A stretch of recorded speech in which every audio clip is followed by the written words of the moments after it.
আজকে আমি লাউ রান্না করব দেখুন। সাথে ভেন্ডিও ভাজি করব। তো প্রয়োজন করা ২ টাই প্রয়োজন করা। তো কিভাবে আজকে কি দেখাবো সাথেই থাকুন সবাই।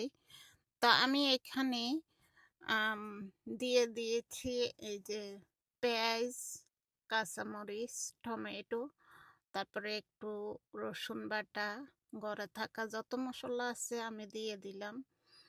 দিয়ে আমি ভালো করে এটাকে ভেজে নিব একটু লবণ দিয়ে।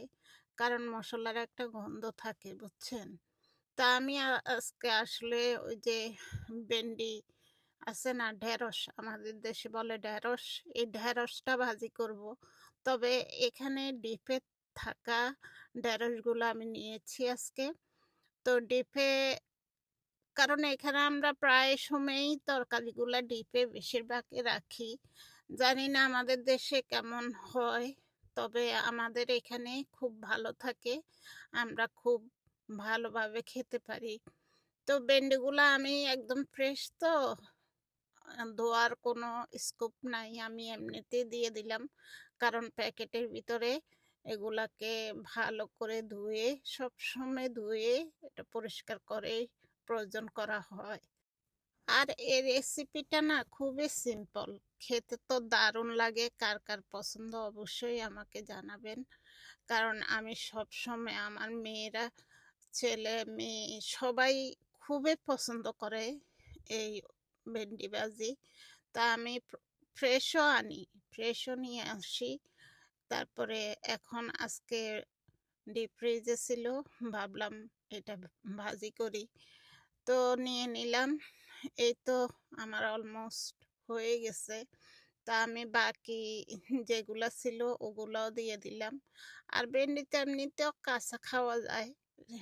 এটার কোনো ইয়ে নাই, সালাদ করেও খায় সবাই। তবে আমি বেশি এরকম শুকনা ভাজি করে আমি খাই। আমার কাছে ভালো লাগে। যেহেতু আমার বাচ্চারাও পছন্দ করে, সেজন্য আমি বেশি ফ্রেশটাও কিনে আনি এবং ফ্রোজেন করাও রাখি।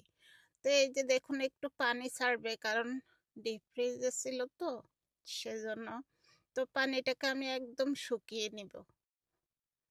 তো একদম শুকিয়ে নিয়ে দেখুন একদম মাখা, মাখা হয়ে গেলে আমি নামিয়ে ফেলবো। অলমোস্ট হয়ে গেছে আমার। একটু শুকাবো, এই যে দেখুন একদম ড্রাই হয়ে গেছে। এই ভাজিটা না খুবই মজা লাগে। আপনারা যদি আমাদের দেশে তো ফ্রেশে পাওয়া যায়, কোনো অসুবিধা নাই।